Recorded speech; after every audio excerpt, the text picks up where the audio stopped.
설교 제목 같이 한번 읽겠습니다. 자, 시작. 더불어 먹으리라. 더불어 먹으리라. 요한계시록 3장 19절로 22절 우리 본문 말씀 같이 읽습니다. 시작. 무릇 내가 사랑하는 자를 책망하여 징계하노니 그러므로 내가 열심을 내라. 회개하라. 볼지어다 내가 문 밖에 서서 두드리노니 누구든지 내 음성을 듣고 문을 열면 내가 그에게로 들어가 그와 더불어 먹고 그는 나와 더불어 먹으리라. 이기는 그에게는 내가 내 보좌에 함께 앉게 하여 주기를 내가 이기고 아버지 보좌에 함께 앉은 것과 같이 하리라. 귀 있는 자는 성령이 교회들에게 하시는 말씀을 들을지어다. 아멘. 라오디게아 교회가 어떤 지역에 또 어떤 공동체로 모여 있었는지 지난주에 좀 말씀을 드렸어요. 요점은 무엇이었습니까? 미지근한 신앙생활 하지 말아라. 그 말씀이었다고 강조해서 말씀드렸어요. 옆에 분한테 한번 말씀드리겠습니다. 미지근한 신앙 하지 마세요. 미지근한 신앙생활 하지 마세요. 자, 이것이 사실은 라오디게아 교회 가운데 주셨던 핵심적인 말씀이기 때문에 그것을 기억하는 것은 너무나 중요합니다. 자, 그런데 뒷부분에 저희가 한 번 더 살펴볼 만한 가치가 있는 그런 내용이 있다는 것이에요. 일단은 라오디게아 교회가 다른 대부분의 교회들과 달리 예수님께 칭찬을 못 받았습니다. 우리가 뭐 좀 잘못하는 거 있더라도 칭찬받을 일도 있어야 되는데 라오디게아 교회는 칭찬을 전혀 받지 못했다. 그러니까 예수님께서 뭐라고만 하시니까 오해할 수 있었어요. 뭐라고 오해해요? 예수님 나만 미워해. 그렇게 생각할 수 있는데 오늘 뭐라고 말씀하셨어요? 19절에 무릇 내가 사랑하는 자를 책망하여 징계하노니 그러므로 내가 열심을 내라. 회개하라. 미워서 책망한 것이 아니라 어떻게 해서 책망하셨대요? 사랑하셨어요. 뭐 자녀들 다 키우고 계시기도 하고 키우시기도 했는데 여러분 자녀들한테 조금 혼내고 책망하실 때 애정이 있으셨어요? 없으셨어요? 세 분 있었고 나머지 분들은 그냥 악으로 깡으로 혼내셨구나. 예. 여러분 애정이 없으면 안 혼내요. 애정이 없음에 애정의 반대말이 반대 개념이 뭐죠? 보통 뭐라고 얘기하죠? 무관심이죠. 무관심. 야 그래 네 맘대로 해라. 이건 사랑이 없는 거예요. 여러분 저한테 애정을 좀 보여주시기 바랍니다. 저도 여러분들한테 더 큰 애정을 보여드리겠습니다. 때로는 하나님의 말씀을 가지고 칭찬도 하고 서로 책망도 하고 여러분 그것이 이상한 것이 아니라는 거예요. 예수님께서는 지금 라오디게아 교회 교인들 가운데 죽어라 하시는 것이 아니라 살아라 그렇게 말씀하고 계시다는 거예요. 그리고 나서 주님께서 말씀하신 것이 그 유명한 요한계시록 3장 20절의 말씀입니다. 여러분 이 말씀 저희가 언제 많이 씁니까? 여러분 전도할 때 많이 써요. 왜 그런가 한번 보시겠어요? 다시 한번 읽습니다. 시작. 볼지어다 내가 문 밖에 서서 두드리노니 누구든지 내 음성을 듣고 문을 열면 내가 그에게로 들어가 그와 더불어 먹고 그는 나와 더불어 먹으리라. 옛날 생각납니다. 사형리 가지고 친구한테 가가지고 한참 복음을 설명하고 마지막에 영접하기 전에 뭐라고 얘기해요? 말씀이 있어. 요한계시록 3장 20절이야. 볼지어다 예수님께서 너의 마음 밖에 서 계셔. 그리고 계속해서 지금 너의 마음의 문을 두드리고 계셔. 그런데 그 예수님의 음성 듣고 네가 너의 마음 문을 열면 예수님께서 너의 마음에 들어가신대. 너의 인생 가운데 들어가신대. 예수님을 믿을 켜? 이렇게 했었던 기억들이 있죠. 여러분 그때 이 말씀은 천군 만마와 같은 말씀이에요. 성경에 이런 구절이 있다는 것이 너무나 감사합니다. 여러분 실제로 저 말씀을 가지고 얼마나 많은 사람들이 예수님을 그들의 마음에 그들의 인생 가운데 모셔들었는지 몰라요. 여러분 그만큼 중요하겠죠? 혹시 여러분들 가운데 아직 예수님을 정식으로 예수님 내 마음에 들어오세요. 내 인생의 주님 되어주세요. 나의 구원자 되어주세요. 그렇게 고백하지 않은 분이 계시다면 오늘 이 말씀 듣고 예수 믿고 구원받으시기를 축복합니다. 여러분 하나하나 뜯어보면 정말 기가 막힌 말씀인데 여러분 이 말씀을 가지고 어떤 화가가 그림을 그렸어요. The Light of the World, 세상의 빛, 이런 제목으로 그림을 그렸어요. 여러분 보실 때 왼쪽 게 원작 같으세요? 오른쪽 게 원작 같으세요?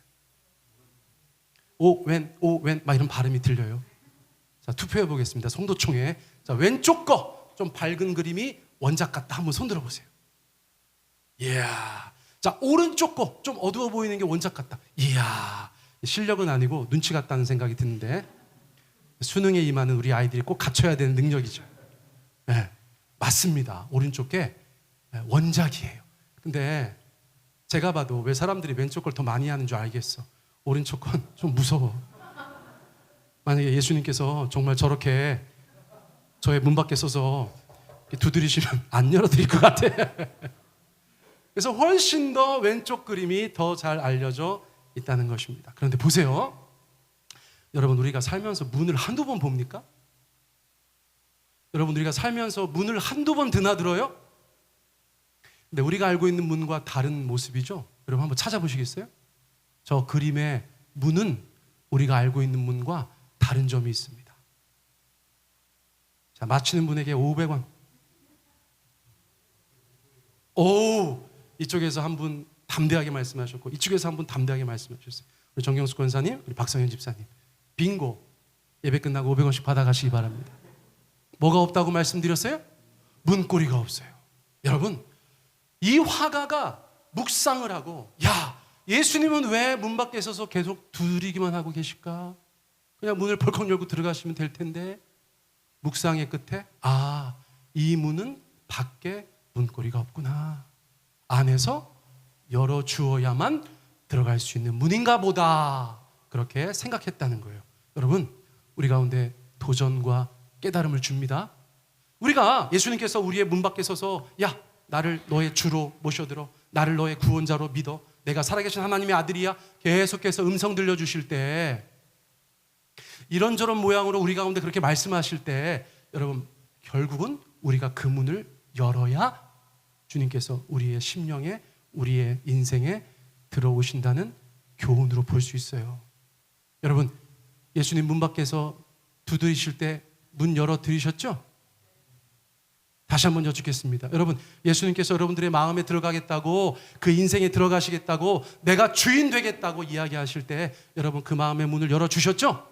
아멘. 여러분, 그 영접, 그 첫 번째 영접의 경험이 우리를 주님의 백성으로, 주님의 자녀로, 구원받은 사람들로 인도한 줄 믿습니다. 자, 살펴보세요. 요한계시록 3장 20절 말씀을 세 부분으로 나누어서 살펴보세요. 자, 먼저 읽어보세요. 시작. 볼지어다 내가 문 밖에 서서 두드리노니. 여러분, 문 밖에 서서 두드려 보셨어요? 무엇을 바라는 행동입니까? 문이 열리기를. 문을 열어주세요. 문을 열어주세요. 여러분, 예수님 말씀이에요. 문을 열어주세요. 문을 열어주세요. 여러분, 벌써 서 계세요. 오셔서 이렇게 바로 문을 두드리시는 게 아니야. 아까부터 거기 서가지고 계속 두드리고 계신 거예요. 왜 계속 두드리고 계세요? 안 열어주니까. 안 열어주니까. 문이 얼마나 특별한 장치입니까? 안 열어주면 벽이요, 열어주면 통로예요. 여러분, 정말 기가 막힌 표현 아닙니까? 제가 어제 그저께 생각하게 된 거예요. 반응해 주시기 바래요. 문은 안 열어주면 벽이요, 열어주면 통로가 됩니다. 여러분, 우리 마음에 그런 문이 있어요. 안 열어주면 주님도 벽으로 느끼시는 거예요. 열어드리면 주님도 통로로 여기시고 들어오신다는 거예요. 그런데 문 열어주면 어떻게 하겠다는 거예요? 자, 3장 20절 읽습니다. 시작. 누구든지 내 음성을 듣고 문을 열면 내가 그에게로 들어가겠다. 자, 그런데 누구든지가 중요하죠. 누구든지. 여기 계신 분들 다 달라요. 그렇죠? 다 달라요? 여러분, 세상에 있는 사람들 다 달라요? 피부색부터 시작해서 성별부터 시작해서 재산의 정도와 학력과 성품과 삶의 경험과 가족 구성과 직업과 모든 것이 다 달라요? 근데 예수님께서 선포하신 말씀은 무엇입니까? 누구든지. 누구든지. 누구든지 예수님의 음성을 듣고 그 문을 열면 예수님께서 들어가시겠다. 여러분, 저 누구든지라는 말씀이 있어서 감사합니다. 머리 빠진 사람은 안 된다. 주님께서 그렇게 조건을 다셨다면 얼마나 절망적이고 바로 머리를 심으러 갈 수밖에 없는 거예요. 그런데 주님께서 뭐라고 하셨어요? 누구든지. 그런데 누구든지인데 그 누구든지가 똑같은 행동을 해야 돼요. 무엇입니까? 문을 열어주어야 된다는 거예요. 그럼 예수님께서 들어가시겠다. 들어가서 뭐 하겠다는 거예요? 들어가서 뭐 하겠다는 거예요? 여러분, 오늘 예배에 새신랑 새신부가 왔습니다. 우리 신랑 장동욱 군과 우리 신부 이유나 양이 오늘 저희 예배에 함께 했어요. 여러분 박수 한번 부탁드리겠어요. 자, 그리고 우리 교인들은 한 마음으로 외칩니다. 잘 살아라. 시작. 잘 살아라. 아유, 감사합니다. 네. 우리 새신랑이 이제 회사 일 끝나고 집에 들어가서 이렇게 문을, 여보, 왜요? 네. 저는 그랬는데, 여보. 네. 아까 제가 물어봤어요. 어떻게 동욱 형제 좋아요? 행복합니다. 그럴 때예요. 그럴 때예요. 감사합니다. 근데 여러분, 우리가 이렇게 들어가면서 기대하는 바가 있잖아요. 기대하는 바가. 예수님도 기대하는 바가 있으시다는 거예요. 예수님은 뭐 하러 들어오시겠다는 거예요? 한번 읽어보세요. 시작. 그와 더불어 먹고 그는 나와 더불어 먹으리라. 우리가 생각하는 거창한 게 아니네. 뭐 좀 대단한 일 하시려고 들어오시나 그런 생각을 했더니 들어와서 뭐 하시겠다는 거예요? 밥 먹자는 거예요. 여러분, 밥 먹는 게 뭡니까? 유대인들이 구약 성서에서 함께 밥을 먹는다는 것이 무엇이었습니까? 여러분, 누가복음 5장 30절 말씀 보세요. 이상한 말씀 있어요? 우리 같이 한번 읽어보세요. 시작. 바리새인과 그들의 서기관들이 그 제자들을 비방하여 이르되 너희가 어찌하여 세리와 죄인과 함께 먹고 마시느냐. 여러분, 유대 사회에서 가장 혐오의 대상이었던 사람들이 세리와 죄인들이었어요. 유대 교도들은 그 사람들을 상종하지 않았어요. 그런데 예수님께서 오셔서 제자들에게 어떻게 가르치셨어요? 야, 누구든지야. 우리는 누구든지야. 그러면서 그들에게 찾아가서 하나님의 말씀을 증거하고 하나님의 사랑과 은혜를 함께 나누었어요. 그런데 그 꼴을 지켜보는 바리새인과 그들의 서기관들은 어떻게 반응했다고요? 비방했다는 거예요. 정확하게 어떤 것을 보면서 비방했어요? 왜 어찌하여 세리와 죄인과 같은 나쁜 놈들하고 함께 밥을 먹느냐예요. 여러분, 저게 무슨 비방받을 일입니까? 여러분, 우리가 어떤 사람하고 밥 먹는 게 뭐 비방받을 만한 일이에요? 먹을 수도 있죠. 그런데 유대인들은, 구약 성서는 그런 생각을 하고 있었다는 거예요. 여러분, 우리가 잘 알고 있는 시편 23편 5절 말씀에 보면 이 밥상의 특별함을 주님께서 우리 가운데 가르쳐주고 계세요. 암송하라고 해도 하실 분 많을 텐데 우리 같이 한번 읽어보겠습니다. 시편 23편 5절 시작. 주께서 내 원수의 목전에서 내게 상을 차려주시고 기름을 내 머리에 부으셨으니 내 잔이 넘치나이다. 여러분, 시편 23편은 아주 목가적인 시잖아요. 여러분, 다윗은 자기가 양인 것처럼 고백합니다. 예수님께서, 하나님께서 선한 목자이신 것처럼 고백합니다. 그런데 원수가 나타났어요. 사나운 짐승들이 나타나서 양들을 막 잡아먹으려고 해요. 그런데 그때 선한 목자 되신 주님께서 갑자기 뭐를 차려가지고 나오셨어요? 무슨 상이에요? 밥상이에요. 하나님께서 이렇게 밥상을 차려갖고 나오셨어요. 야, 누구야? 이리 와, 밥 먹자. 근데 이 행위를 누구 앞에서 하셨다고요? 원수 앞에서. 원수의 눈앞에서. 이 원수들이 깜짝 놀라서 어린 양을 건들지 못했다는 거예요. 그 양떼를 손도 대지 못했다는 거예요. 왜요? 함께 밥 먹는 행위가 뭐였기 때문에? 목자가 이 양은 내게 속한 것이다. 이 양은 내 것이다. 나의 가족이다. 나의 아들, 딸이다. 라고 말하는 것과 다르지 않았기 때문이에요. 우리가 생각하면 절반 정도 이해하지만 유대인들은 함께 밥을 먹는다는 것이 그렇게나 놀라운 일이었다는 것을 여러분들께서 분명히 기억하셔야 돼요. 한국적으로 살펴보면 정확하게 이 단어입니다. 여러분, 뭐예요? 식구예요. 제가 어릴 때만 해도 너희들 가족이 몇 명이니? 이렇게 물어보는 사람들 동네에 없었어요. 뭐라고 물어봤어요? 야, 니네 식구가 몇이냐? 식구가 몇이냐? 한자어로 보니까 밥 먹는 주둥이가 몇 개냐 이렇게 물어본 거죠. 네, 저희 집은 식구가 5입니다. 어이구 싹값 많이 들어가겠다. 여러분 식구예요. 식구. 그런데 여러분 주님께서 우리에게 식구 되자고 말씀하시는 것을 깨달으시기 바랍니다. 사전을 제가 그대로 가져다가 옮겨놨어요. 첫 번째 정의 같이 한번 읽어보세요. 시작. 같은 집에서 살며 끼니를 함께하는 사람. 야 문만 열어줘. 내가 들어가서 너와 더불어 먹고 너는 나와 더불어 먹는 거야. 문만 열어줘. 우리는 식구가 되는 거야. 여러분 예수님하고 식구 되는 삶을 예수님께서는 간절히 원하고 계시다는 거예요.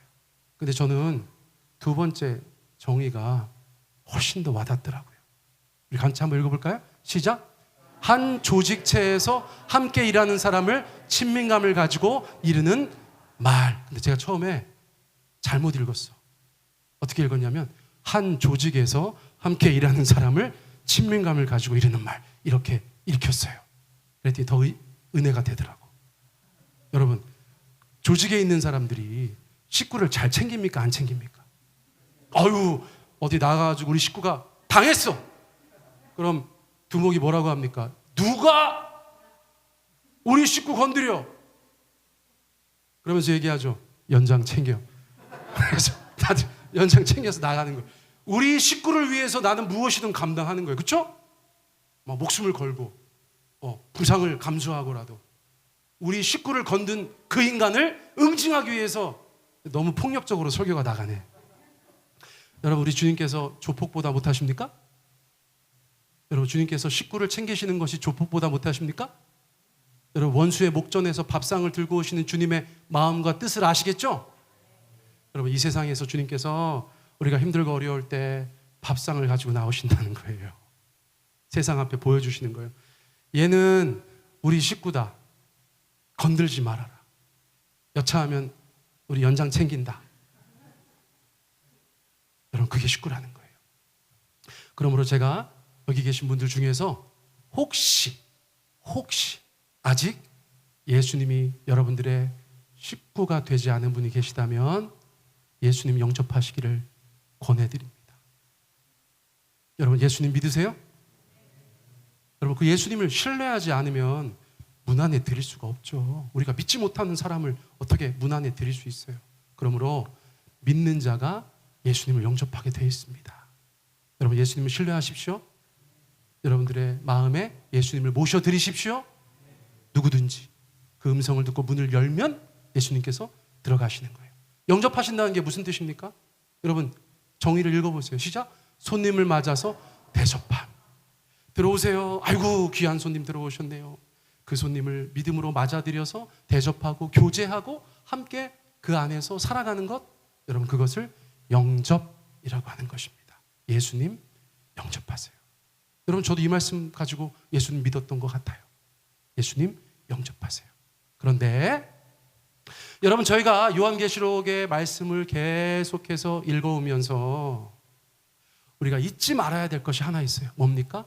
이 7개의 편지는 예수님께서 누구에게 주신 편지다? 교회에게 주신 편지다.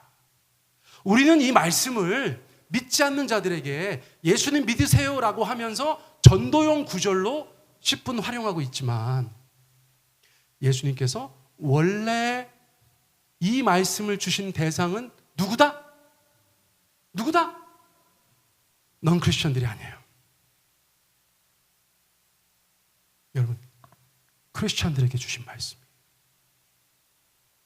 우리가 당황하지 않을 수가 없어요. 목사님 저는 중학교 때, 고등학교 때, 대학교 때, 청년이었을 때 지금보다 더 젊었던 작년의 시절에 예수님을 믿고 영접했습니다. 제가 영접기도 했습니다. 저는 예수님 주여 주여 하는 사람입니다. 그런데 왜 예수님께서 라오디게아 교회에게, 교인들에게, 신자들에게, 기독교인들에게, 그리스도인들에게 왜 우리에게 이 말씀을 또 하십니까? 라고 의문을 가져야 마땅하다는 거예요. 여러분 찬송가 535장 주 예수 대문 밖에 라는 노래의 가사를 쓰신 분은 이 말씀을 정확하게 이해하고 계셨어요. 여러분 1절 같이 한번 읽어보시겠어요? 시작. 주 예수 대문 밖에 기다려 섰으나 단단히 잠가두니 못 들어오시네. 나 주를 믿노라고 그 이름 부르나. 문 밖에 세워두니 참 나의 수치라. 나 주를 믿노라고 그 이름 부르나. 예수님은 어찌저찌 하다 보니까 다시 내 삶의 문 밖에 나가서 계시더라. 그러면서 여전히 나에게 문을 두드리시는 거예요. 왜 문을 닫았어? 왜 문을 닫았어? 내가 다시 들어가게 해줘. 나 너랑 같이 밥 먹고 싶어. 나 너랑 같이 식사 교제하고 싶어. 내가 너의 주가 되고 싶어. 내가 너의 하나님이 되고 싶어. 문을 열어줘. 누구야? 아이고, 얘 지금 뭐 하는 거야? 누구야? 라고 문을 계속 두드리고 계시다는 거예요. 라오디게아 교회가 어떤 삶을 살았습니까? 세상 살면서 정신없었어요. 세상 살면서 물에 물 탄 듯 술에 술 탄 듯 그런 신앙생활을 하고 있었어요. 예수님한테 혼났어요. 왜 혼난 거예요? 달리 말하면 교회가 예수님을 밖에 세워두고 있어요. 언젠가 내 마음 가장 소중한 곳에 앉아 계시던 그분이 어찌저찌 하다 보니까 다시 문 밖에 나가 계신 거예요. 그래서 예수님께서 다시 문을 두드리고 계시다. 여러분, 이것은 우리의 구원에 관해서 이야기하는 것이 아니라고 생각해요. 예수님과 우리의 관계에 대해서 이야기하고 있는 거예요. 예수님에 대한 우리의 태도에 대해서 이야기하고 있는 거예요. 우리의 신앙을 다시 한번 돌아보라고 말씀하시는 거예요. 여러분, 제가 1부 때는 이거 안 했어요. 3부 때 애들한테 얘기하려고. 여러분, 겨울 왕국 아세요? 프로즌. 애들 때문에 엄청나게 보게 되시는 분들 여기 많아. 우리 미치자매 그냥 고개 그냥 징그러워 죽겠어. 겨울 왕국. Do you wanna build a snowman? 이 노래. 여러분, 제가 3부 때 얘기하려고 그 노래를 들었어요. 여러분, 그 노래는 밖에서 계속 문을 두드리며 부르는 노래거든. Do you wanna build a snowman? 이거거든요. Go away, Anna. Okay, bye. 이렇게 하는 거예요. 그래서 제가 3부 때 애들한테 얘기하려고 그걸 조금 이렇게 준비하다가 가사를 가만히 봤더니 눈물이 나. 눈물이 나. 여러분, 오늘 설교하고 가만히 이렇게 같이 생각해 보세요. 응? 동생이, 여러분 참고로 말씀드리면 동생이 언니를 너무 보고 싶어 하죠. 언니가 이상한 초동력이 생겨가지고 동생이 다칠 뻔했어. 그때부터 문을 걸어 잠그고 동생하고 안 놀아주는 거예요. 그러니까 동생이 막 어릴 때부터 어른이 될 때까지 계속 문 앞에서 문을 두드리면서 언니 제발 좀 문을 열어달라고 노래하는 거예요. 근데 가사가 뭐냐면 내가 언니를 못 본 지 너무 오래됐어. 제발 좀 문 밖으로 나와. 노란색만 얘기할게요. 우리가 얼마나 좋은 친구였어. 하지만 지금은 아니야. 내가 지금 바로 여기 문 앞에 서 있어. 제발 나 좀 들어가게 해줘. 여러분, 제가 애니메이션 OST 보면서 막 눈물이 나는 거예요. 여러분, 세상에 요한계시록 3장 20절을 이렇게 잘 얘기한 노래 가사가 어디 있어요? 난 저게 너무 좋더라. 우리가 가장 좋은 친구였잖아. 우리가 최고의 친구였잖아. 그런데 지금은 아니야.